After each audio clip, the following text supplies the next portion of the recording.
আসসালামাইকুম। আশা করি সবাই ভালো আছেন আল্লাহর রহমতে। তো চলুন আমরা আজকে পানি সম্পর্কে জানি। পানি দুটি হাইড্রোজেন এবং একটি অক্সিজেন পরমাণুর সমন্বয়ে গঠিত রাসায়নিক যৌগ। পানি বা জল হলো একটি অজৈব, স্বচ্ছ, স্বাদহীন, গন্ধহীন এবং প্রায় বর্ণহীন এক রাসায়নিক পদার্থ, যা পৃথিবীর বায়ুমণ্ডলের যে কোনো প্রাণী কোষ বা উদ্ভিদ কোষের একটি প্রধান উপাদান। যদিও পানি কোনো প্রাণী বা উদ্ভিদকে কোনো রকমের শক্তির বা জৈব পরিপোষকের যোগান দেয় না, তবুও এখন পর্যন্ত আমরা যা জানি তাতে সমস্ত ধরনের প্রাণের বেঁচে থাকার জন্য পানি অপরিহার্য। এই জন্য মহাকাশ বিজ্ঞানীরা বহির্বিশ্বে প্রাণের অস্তিত্ব খোঁজার আগে প্রথমে সেখানে পানির অস্তিত্ব খোঁজেন। কারণ এখনও মোটামুটিভাবে মনে করা হয় যে পানি যদি না থাকে তাহলে সেখানে প্রাণ থাকতে পারে না। পানির তিনটি অবস্থা: কঠিন, তরল, বায়বীয় এবং বাতাসে মিশ্রিত অদৃশ্য জলীয় বাষ্প। মেঘ হলো জলীয় বাষ্প সম্পৃক্ত বাতাসে ঘনীভূত পানিবিন্দুর সমষ্টি। পানির রাসায়নিক সংকেত হলো H2O। ইউপ্যাক IUPAC নিয়ম অনুযায়ী পানির রাসায়নিক নাম ডাইহাইড্রোজেন মনো অক্সাইড, অর্থাৎ পানির এক একটি অণু একটি অক্সিজেন পরমাণু এবং দুটি হাইড্রোজেন পরমাণুর সমযোজী বন্ধনে গঠিত। এই পানি যৌগটির একটি প্রধান বৈশিষ্ট্য হলো অপেক্ষাকৃত অল্প তাপমাত্রার পরিসরের মধ্যে এর তিনটি বিভিন্ন অবস্থা, কঠিন, তরল ও বায়বীয়, পরিলক্ষিত হয়। হাইড্রোজেন পরমাণু 104.45 ডিগ্রি কোণে অক্সিজেন পরমাণুর সাথে সংযুক্ত থাকে। এক বায়ুমণ্ডলীয় চাপে 0 থেকে 100 ডিগ্রি সেলসিয়াস তাপমাত্রার মধ্যে পানি তরল অবস্থায় থাকে। 0 ডিগ্রি সেলসিয়াস তাপমাত্রায় পানি জমে কঠিন বরফে পরিণত হয় এবং 100 ডিগ্রি সেলসিয়াসে পানি বায়বীয় অবস্থা জলীয় বাষ্পে পরিণত হয়। এই জন্য 0 ডিগ্রি সেলসিয়াসকে বলা হয় পানির গলনাঙ্ক এবং 100 ডিগ্রি সেলসিয়াসকে বলা হয় পানির স্ফুটনাঙ্ক। গলনাঙ্ক ও স্ফুটনাঙ্কের এই মান যথাক্রমে 0 ডিগ্রি সেলসিয়াস ও 100 ডিগ্রি সেলসিয়াস। এক বায়ুমণ্ডলীয় চাপেই পরিলক্ষিত হয়। বলা বাহুল্য, বায়ুচাপের পরিবর্তনের সঙ্গে সমস্ত পদার্থের গলনাঙ্ক ও স্ফুটনাঙ্কের মানের পরিবর্তন হয়। জলীয় বাষ্প ঊর্ধ্ব বায়ুমণ্ডলে ঠান্ডা হয়ে যখন সূক্ষ্ম পানি কণা ও বরফ কণায় রূপান্তরিত হয় তখন তাকে আমরা বলি মেঘ।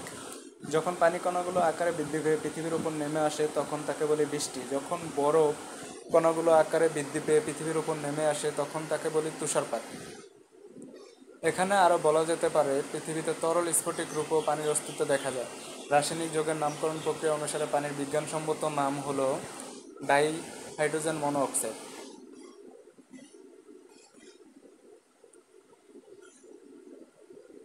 ভূপৃষ্ঠের 70.9% অংশ জুড়ে পানির অস্তিত্ব রয়েছে এবং পৃথিবীর প্রায় সমস্ত জীবের জীবন ধারণের জন্যই পানি অত্যাবশ্যকীয় পদার্থ। পৃথিবীতে প্রাপ্ত পানির 96.5% পাওয়া যায় মহাসাগরে, 1.7% ভূগর্ভে, 1.7% হিমশৈল এবং তুষার হিসেবে একটি ক্ষুদ্র অংশ অন্যান্য বড় জলাশয় এবং 0.001% বায়ুমণ্ডলে অবস্থিত মেঘ, জলীয় বাষ্প হিসেবে বৃষ্টিপাত, তুষারপাত ইত্যাদি রূপে।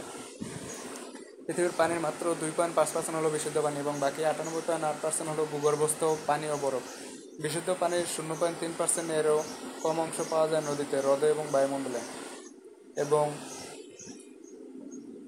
তার চেয়ে ন্যূনতম অংশ পাওয়া যায় বিভিন্ন জীবের শরীরে উৎপাদিত পণ্যে। পৃথিবীতে পানি বা জল প্রতিনিয়তই বাষ্পীভবন, ঘনীভবন, বাষ্পত্যাগ ইত্যাদি বিশিষ্ট পানিচক্র মাধ্যমে ঘূর্ণমান। বাষ্পীভবন ও বাষ্পত্যাগের কারণে পৃথিবীতে বৃষ্টিপাত, তুষারপাত ইত্যাদি ঘটে। মানবজাতি সহ অন্যান্য প্রাণীর জীবন ধারণের জন্য সুপেয় পানি অপরিহার্য।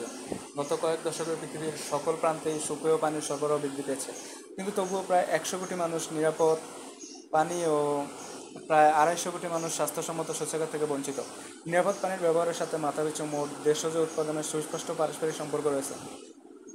কয়েকজন পর্যবেক্ষক অনুমান করেছেন যে 2025 সালের মধ্যে বিশ্বের জনসংখ্যা অর্ধেকাংশেরও বেশি পানি সংক্রান্ত সংকটের সম্মুখীন হবে।